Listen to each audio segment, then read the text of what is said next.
Assalamualaikum warahmatullahi wabarakatuh. Bismillahirrahmanirrahim. Alhamdulillahirabbil alamin. Nahmaduhu wa nasta'inuhu wa nastaghfiruh.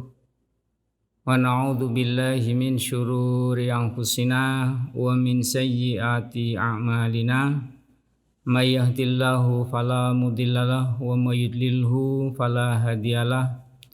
Asyhadu an la ilaha illallah wahdahu la syarikalah wa asyhadu anna Muhammadan abduhu wa rasuluh. Allahumma shalli ala Muhammad wa ala alihi wa sahbihi wa ala man tabi'ahu bi ihsanin ila yaumil amma ba'du. Pertama, kita ucapkan syukur alhamdulillah atas rahmat dan nikmat Allah. Kita masih diberi kesempatan untuk mengadakan kajian lanjutan. Kajian materi yang sangat penting, yaitu masalah ibadah sholat. Ibadah sholat, ibadah yang agung dan sebesar-besar pengabdian hamba kepada Allah. Bahkan lebih dari itu, kalau kita lihat dalam surat Kahfi, surat yang ke-18 ayat 46, salat itu merupakan satu-satunya amalan seorang hamba akan memperoleh kebaikan dunia dan akhirat, yang berbunyi a'udzubillahi minasyaitonirrajim wal baqiyatus sholihatu khairun inda rabbika thawaban wa khairun amala. Jadi khairun amala, sebagai andalan amal soleh manusia untuk memperoleh kehidupan yang abadi adalah ibadah sholat. Maka sholat ini menjadi sebuah penentu kita ini nanti bisa sukses ataupun tidak. Pada kajian yang lalu kita telah membicarakan tentang pentingnya sholat, dan intinya sholat merupakan ibadah yang agung dan mengikuti petunjuk dari Nabi Muhammad SAW dengan memperhatikan indikator yang ada. Memang sholat manusia itu nilainya sangat berjenjang dan bertingkat. Hal ini karena didasarkan adalah kualitas iman dan ilmunya. Maka pada penutup kajian yang bulan yang lalu, kita telah mempelajari pengertian sholat.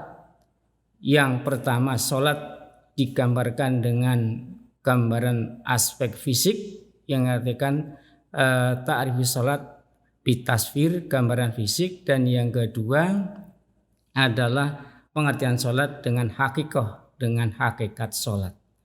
Maka pada kesempatan yang baik ini, dalam waktu yang singkat, kami akan melanjutkan tentang kajian sholat dengan judulnya yang selanjutnya adalah damai dan mulia hidup karena sholat yang khusyuk.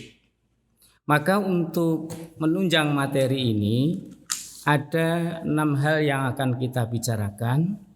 Yang pertama, pengertian atau ta'rif sholat dengan pendekatan ruhnya sholat. Yang kedua adalah hadis atau sunnah, petunjuk Nabi bagaimana kita dapat melaksanakan sholat yang bisa mengantarkan mendapatkan sholat yang khusyuk. Yang ketiga, bagaimana pemahaman para ulama tentang hadis-hadis yang membimbing kita untuk melaksanakan sholat dengan aspek batiniah, aspek ruhnya sholat. Yang keempat, kita akan bicarakan sumber-sumber atau wasilah bagaimana seseorang dapat memperoleh ruhnya sholat. Yang kelima, kita mempelajari tentang sumber-sumber ruhnya sholat. Dan yang terakhir, bagaimana kita bisa menerapkan atau implementasi pengertian sholat dengan pendekatan batiniah atau ruhnya sholat. Untuk yang pertama, para ulama telah mencoba mengantarkan pada kita pengertian sholat dengan pendekatan batiniah atau ruhaniyah yang dikatakan tawajjuhul qalbu ilallah ala wajhi yalibul khauf ilaihi subhanahu wa yab'atsu fihi jalala 'azamatihi wa kamal qudratihi, yang artinya yang namanya sholat, ketika kita sholat adalah menghadapkan hati atau jiwa kepada Allah, yang dapat menumbuhkan di dalam jiwa kita rasa keagungan dan kebesaran Allah serta kesempurnaan kekuasaannya. Dengan demikian otomatis akan di dalam diri kita ada rasa takut kepada Allah Subhanahu wa taala. Untuk ini pada kesempatan yang baik ini kami akan menyampaikan petunjuk-petunjuk Rasulullah hadis bagaimana sholat yang dijiwai dengan ruhnya atau batinnya sholat. Pertama, hadis yang diriwayatkan oleh Imam Muslim dan Ahmad. Rasulullah bersabda, "Innallaha la yanzuru ila suwarikum wa amwalikum walakin yanzuru ila qulubikum wa malikum." Yang artinya sesungguhnya Allah la yanzuru ila suwarikum, tidak melihat kepada rupamu, wa amwalikum, dan hartamu, walakin, akan tetapi Allah yang duru, melihat, ila qulubikum, kepada hatimu, wa a'malikum, dan amalmu. Dari hadis ini, kalau ketika sholat kita dilihat oleh Allah hati. Bagaimana hati kita? Ikhlas atau riya? Ketika sholat hatinya khusyuk atau sahun. Ini adalah amalan hati ketika orang melaksanakan sholat. Khusyuk, sahun, amalan hati.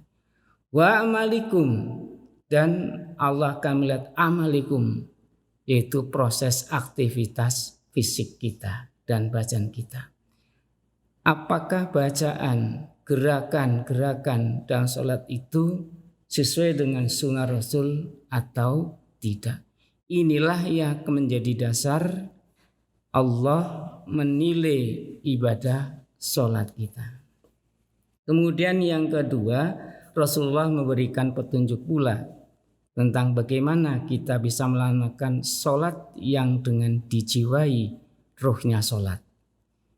Rasulullah bersabda, "Qala al-ihsanu an ta'budallah ka'annaka tarahu, fa illam takun fa innahu yaraka." Hendaklah engkau menyembah Allah seolah-olah engkau melihatnya. Jika engkau tidak bisa melihatnya, fa innahu yaraka, maka sesungguhnya yakinlah bahwa Allah itu senantiasa melihat kepadamu. Kemudian dalam hadis yang lain, untuk bagaimana kita pada waktu sholat betul-betul kita sedang menghadap Allah Subhanahu wa taala, Rasulullah bersabda, "Inna ahadakum idza qama fis sholat fa innama yunaji rabbahu falyanzur bima yunaji." Sesungguhnya salah seorang di antara kamu ketika kamu sedang sholat, fa innama yunaji, sungguh sedang menghadap Allah Subhanahu wa taala. Falyanzur bima yunaji, maka perhatikanlah bagaimana posisi menghadapmu ketika sholat. Jadi dalam hadis ini supaya kita mengadakan pemantauan penilaian bagaimana sholat kita. Selanjutnya Rasulullah memberikan gambaran yang ideal. Sholat yang khusyuk itu dikatakan jungillah qurratu aini bis sholah. Rasulullah merasakan hatinya tenang dan damai ketika dia sedang melaksanakan ibadah sholat. Demikianlah begitu tingginya nilai ibadah sholat. Maka dari hadis-hadis di atas, para ulama telah memberikan sebuah rumusan yang sangat mudah kita pahami dan kita laksanakan, insya Allah dengan petunjuk dan rahmat Allah. Bagaimana sih yang dikatakan ruhnya sholat itu? Ruhnya sholat itu pertama bahwa sholat itu kita laksanakan dengan hati yang ikhlas. Jadi dimulai aspek hati ini sudah mulai bekerja. Kita laksanakan sholat ikhlas semata-mata karena Allah dengan senang dan penuh semangat dan mengagungkan Allah Subhanahu wa taala. Yang kedua, memahami dan menghayati doa-doa yang kita baca di dalam sholat serta gerakan-gerakan yang kita pahami. Hal ini membuat hati kita menjadi khusyuk dan kita sadar, hati kita hadir bahwa kita ini sedang sholat menghadap di depan Allah Subhanahu wa taala. Kalau aspek-aspek bacaan dan gerakan dipahami dengan betul selama sholat, kita akan merasakan Allah itu maha agung, Allah itu maha besar, Allah itu maha sempurna, Allah sumber sekalimatan. Disitulah timbulnya kita rasa kagum, cinta kepada Allah SWT, dan dengan itu kita sadar akan kedudukan kita sebagai makhluk yang lemah, makhluk yang hina di hadapan Allah Subhanahu wa taala dan sangat membutuhkan padanya. Dalam hadis ini dikatakan ka'annaka taruhu, ketika sholat sepertinya kamu lihat. Dan kita tahu di dunia ini secara materi fisik kita tidak mungkin. Maka para ulama telah menuntun hati kita tentang bagaimana kita ketika sholat sepertinya melihat Allah Subhanahu wa taala. Pertama, dengan tafakur, berpikir sesuai dengan petunjuk-petunjuk Allah yang ada dalam Quran, maka kita akan bisa melihat alam semesta ini adalah bukti tanda-tanda adanya Allah dan kebesarannya. Ini aspek pikir. Yang kedua, dengan aspek zikir, ini amalan hati. Maka dengan amalan hati, zikir dengan mengingat Allah, Asmaul Husna, sifat dan af'alnya, maka kita akan bisa melihat mata hati untuk menghadap Allah Subhanahu wa taala. Semua yang ada di sekitar kita adalah dengan mata hati, kita akan dengan mudah untuk mendekat menghadap Allah Subhanahu wa taala. Maka kalau demikian, maka hati kita ini sudah dikatakan hati yang makrifat. Hati yang makrifat inilah yang bisa menghasilkan sholat yang khusyuk sebagai ruhnya sholat. Hati yang makrifat adalah hati yang di dalamnya telah ada pemahaman, meyakini iman kepada Allah dengan mantap. Hati yang ma'rifah ini adalah hati yang di dalamnya ada cahaya, penerang, penunjuk hati seorang hamba akan mudah menghadap Allah. Seorang hamba akan mudah mendekat kepada Allah, mencintai, tunduk dan patuh. Jika ma'rifat digambarkan sebagai cahaya yang menerangi hati, maka kita lihat di dalam kenyataan cahaya hati manusia itu beraneka ragam. Ada yang dalam hatinya itu merasakan terang benderang. Ada yang dalam hatinya terang. Ada yang remang-remang. Ada yang bahkan ada di antara cahaya mereka yang mati. Cahaya dalam hati manusia itu merupakan proses dari internalisasi ketika kita mempelajari Asmaul Husna. Kalau kita mempelajarinya dengan cara yang benar dan sumber yang benar, maka kita akan mendapatkan cahaya kebenaran, cahaya iman dalam diri kita, cahaya yang super terang benderang. Apa efeknya orang yang mendapatkan cahaya yang terang benderang? Ya, ibadah itu dilaksanakan aktif dan produktif. Ya, kita masuk pada materi. Orang yang mendapat terang benderang dalam hatinya, ya sholatnya khusyuk. Ketika sholat, orang itu merasa mudah untuk mengenal dan berkomunikasi dengan Allah. Inilah rahasia Allah akan berikan dalam hati orang yang bisa komunikasi dengan Allah dengan benar, hatinya menjadi tenang, damai. Efeknya orang yang demikian akan melahirkan sebuah akhlakul karimah. Iman dalam dirinya dan ibadah menjadi dinamis, tumbuh berkembang dengan baik.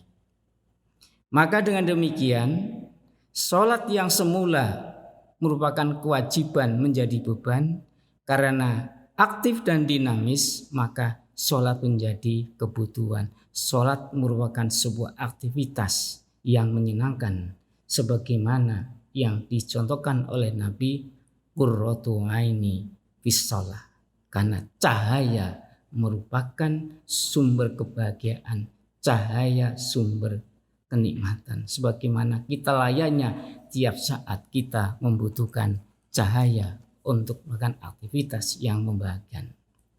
Tetapi sebaliknya, kalau kita di dalam proses belajar sumber dan caranya salah dan kita tidak maksimal, ya otomatis sumber cahaya dalam hati kita itu sangat minim, bagaikan cahaya listrik yang remang-remang, redup bahkan bisa mati. Maka orang semacam ini ibadahnya akan terasa menjadi beban, pasif, dan tidak akan mengalami sebuah kemajuan. Ibadah dilaksanakan adalah suatu kegiatan yang sifatnya rutinitas.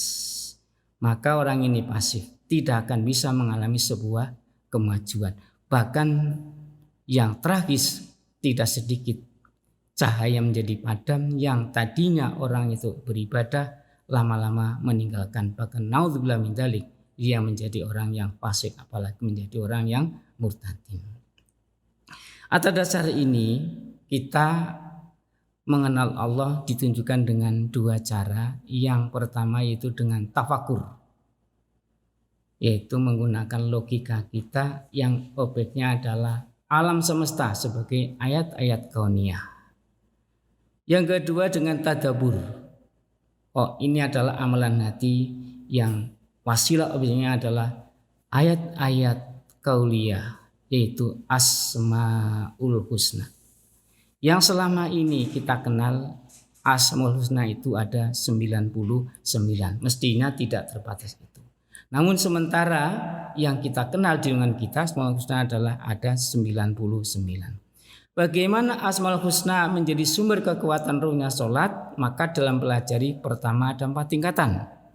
Yang pertama, manusia harus mengenal nama-nama Allah yang baik yang dari 99.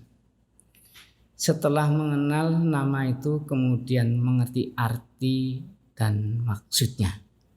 Yang ketiga, menghayati dan mengamalkan, dan terakhir adalah mengetahui konsekuensinya.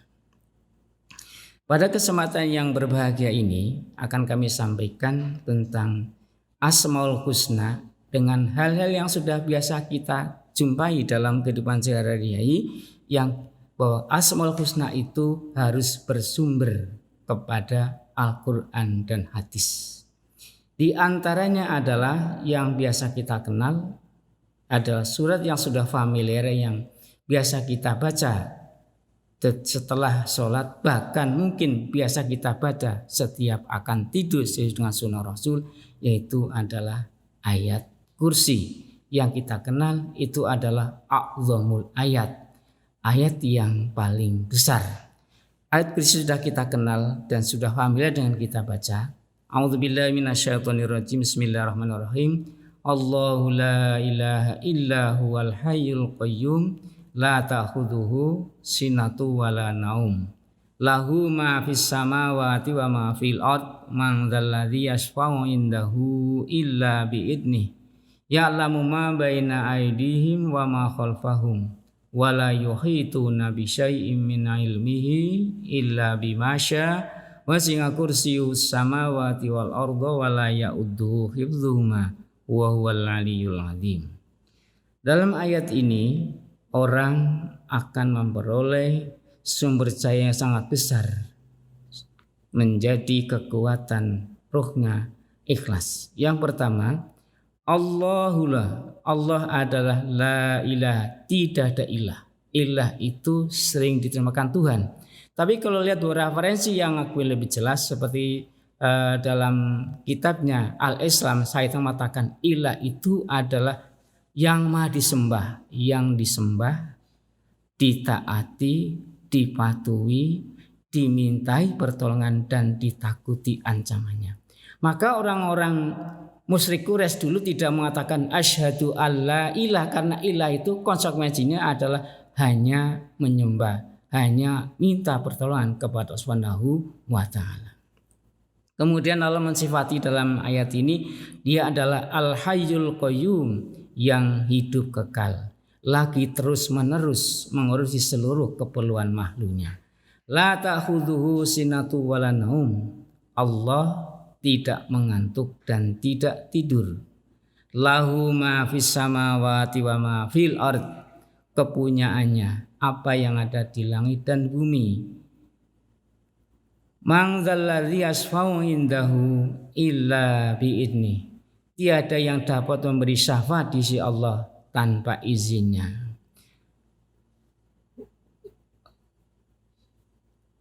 Ya'lamu ma baina aydihim. Allah mengetahui apa yang ada di hadapan mereka. Wa ma khalfahum, dan apa yang ada di belakang mereka. Wala yuhituna bi syai'in min ilmihi illa bima syaa. Dan mereka tidak mengetahui apa-apa dari ilmu Allah melainkan apa yang dikehendaki.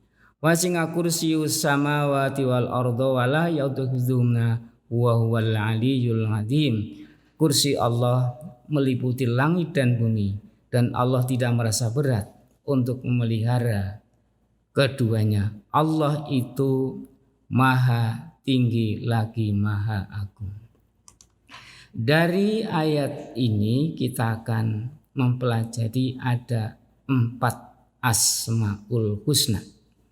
Kalau kita bicara asmaul husna, otomatis terbayang dalam diri kita akan berbicara, terbuka pikiran kita untuk mengenal nama-nama Allah yang menunjukkan Allah itu adalah maha sempurna.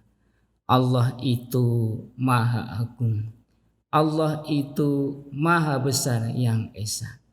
Kalau ini kita hayati akan mengatakan pada posisi kita yang sesungguhnya, bahwa manusia kita ini adalah makhluk yang lemah, makhluk yang kecil, banyak kekurangan, kesalahan, sangat membutuhkan rahmat dan pertolongan Allah. Dari 4 asmaul husna yang ada, pertama Al-Hayyu, yang artinya hidup kekal.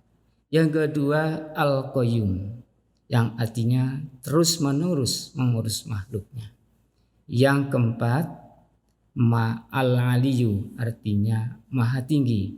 Dan yang terakhir adalah Al-Azim, yang maha agung. Sesuai dengan petunjuk tadi, bahwa dalam mempelajari Asmaul Husna ini, pertama kita harus tahu Asmaul Husna, tahu artinya dan tahu maksudnya, dan sampai kepada pemahaman, pengamalan dan konsekuensinya. Yang pertama, dari ayat ini bahwa Allah itu Al-Hayyu. Allah itu Maha Hidup. Hidup kekal. Maksudnya Allah itu kehidupannya sempurna. Tidak didahului oleh ketiadaan. Tidak diiringi oleh kebinasaan. Tidak pula diikuti oleh kekurangan dan celah. Berbeda dengan manusia. Kalau Allah itu hidup kekal, sekarang kita hidup. Tahun 2500 kita sudah mati. Dulu tidak ada, kita ada, besok tidak lagi dan ada lagi. Tapi kalau Allah itu kekal, selamanya ada, tidak pernah tidak ada. Kalau Allah itu sempurna, sekarang kita sehat, besok kita bisa sakit. Orang bisa kaya, besok bisa miskin dan sebagainya. Inilah Allah yang dikatakan Al-Hayyu. Maka kita betul-betul kalau minta hanya kepada Allah Subhanahu wa taala. Kalau Allah memilih sifat Al-Hayyu dengan sendirinya kesempurnaan bahwa Allah itu adalah memilih sifat Al-Basir, Al-Alim, As-Sami, Ar-Rahmat dan Al-Irodah. Ini sebagai keharusan daripada kesempurnaan Allah sifat Al-Hayyu. Al-Basir artinya Allah Maha melihat sebagai Allah yang Maha hidup. Al-Alim Allah Maha mengetahui. As-Sami Allah Maha mendengar. Ar-Rahmat Allah Maha pengasih dan penyayang. Al-Irodah Allah itu Maha berkehendak. Penjelasannya Al-Basir maksudnya bahwa Allah itu melihat segala sesuatu yang ada, besar maupun kecil. Dikatakan di sini, andai kata di malam yang gelap ada semut hitam berjalan di batu yang hitam, Allah pun melihatnya. Itu kalau di luar diri kita. Dalam diri kita, Allah tidak pernah berhenti melihat perjalanan makanan yang kita makan. Sejak kita mulai makan sampai nanti makanan itu menjadi sebuah kotoran lagi. Itu di seluruh makhluk yang ada Allah lihat siang malam sepanjang masa, yang besar, yang kecil, semua di Allah. Kenapa? Ini adalah karena Allah akan berikan pelayanan dan jaminan sebagai Al-Qayyum. Maka sebagai konsekuensinya ketika kita dalam diri kita Allah Al-Basir, ketika sholat kita yakin gerakan kita dari mulai berdiri, takbir, ruku sampai nanti salam dipantau oleh Allah dengan pantauan yang sempurna. Kemudian berikutnya adalah Al-Alim. Allah itu Maha mengetahui. Maksudnya ilmu Allah mengeliputi seluruh makhluk yang ada lahir maupun batin, yang nampak maupun yang tersembunyi. Nah, dalam bahasa ringkas, ya kalau ketika sholat kita ini sebagai orang yang sadar bahwa Allah itu mengetahui kondisi seluruh makhluk termasuk diri kita, kita ikhlas atau riya ketika sholat. Kita ini khusyuk atau sahun. Kenapa? Kalau ini ada dalam diri kita, merasa dipantau, kita ikhlas, maka berbahagialah karena kita dipantau oleh Allah untuk diberikan penilaian penghargaan yang setinggi-tingginya. Kemudian Allah itu dikatakan As-Sami. Maksudnya Allah mendengar semua suara dari berbagai bahasa. Kalau kita bicara bahasa, ya Allah, berapa jumlah? Tapi semua bahasa manusia yang ada di muka bumi ini Allah tahu. Kemudian di samping bahasa, Allah pun juga mendengar semua permintaan. Allah diminta oleh hambanya setiap saat dengan beraneka permintaan dengan doa. Baik yang jahar atau semua didengar oleh Allah dengan jelas dan dengan benar. Sehingga kalau kita hal ini ada dalam diri kita, maka kita akan merasakan ketika semua yang kita baca didengar oleh Allah Subhanahu wa taala, pujian dan doa kita akan semakin mantap. Berikutnya adalah sifat Allah Al-Qayyum dari ini, bahwa Allah tidak pernah berhenti mengurusi apa yang menjadi semua kebutuhan makhluknya. Maka di dalam doa dari Al-Hayyul Qayyum, konsekuensinya ada doa namanya Ismul Azam, doa yang paling besar. Maka dikatakan di dalam doa, Ya Hayyu Ya Qayyum birahmatika. Kalau doa dengan ini, insya Allah kita akan dikabulkan. Selanjutnya sifat Allah dalam surat Al-Qur'an adalah Al-Ghali. Allah itu maha tinggi. Ketinggian Allah dalam kedudukan, sifat, keagungan dan semua yang ada di muka bumi adalah di bawah kekuasaan Allah, maka semua akan tunduk dan patuh. Dan yang terakhir adalah Asmaul Husna Al-Azim, yang menunjukkan bahwa Allah dengan segala sifat yang ada, bahwa Allah itu memiliki zat yang maha agung dalam hal ketinggian keagungannya, ketinggian sifatnya, ketinggian ilmunya, yang ini tidak membutuhkan orang lain, bahkan Allah itu dibutuhkan. Demikianlah sifat-sifat yang kalau kita pahami dalam hati kita, dikatakan hati kita yang telah dikatakan ma'rifatullah, hati yang dengan terang, hati yang dengan mudah kita untuk mengenal, mendekat dan menghadap kepadanya. Maka hati yang sudah demikian, maka ketika kita sholat, kita yakin merasakan begitu datang ke tempat sholat, hati kita dengan suasana hati yang senang, bahagia, merasa dibantu oleh Allah Subhanahu wa taala, ayat kursi dan Asmaul Husna yang lain. Maka ketika kita mengucap berdiri untuk sholat, tadi mengatakan Allah melihat hati kita, Allah melihat amal kita. Maka ketika kita mengucapkan Allahu Akbar ketika sholat, kita akan di situ merasakan hati kita menghadap Allah, yang bisa menumbuhkan rasa keagungan, kebesaran dan kesempurnaannya, dan kita tumbuh rasa takut.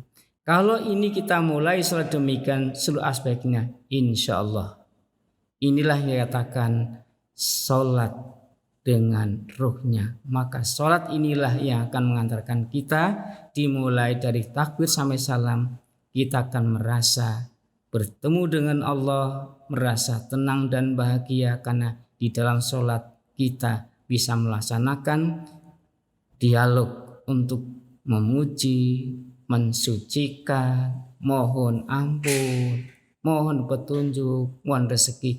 Betapa bahagianya. Insya Allah kalau kita sudah demikian, sholat yang kita mulai dengan hati dengan ikhlas, hati dengan khusyuk, sholat kita laksanakan dengan terasa ringan dan akan mendatangkan kebahagiaan pada kita, dan kita akan menjadi orang yang aktif dan dinamis untuk melaksanakan tugas sebagai khalifatullah di muka bumi ini. Demikian kami sampaikan. Untuk selanjutnya kita masuk pada materi tentang bagaimana kita memahami bacaan-bacaan dan gerakan sholat sebagai bagian untuk kita merasakan indahnya sholat di dalam kehidupan ini. Billahi wa taufik. Wassalamualaikum warahmatullahi wabarakatuh.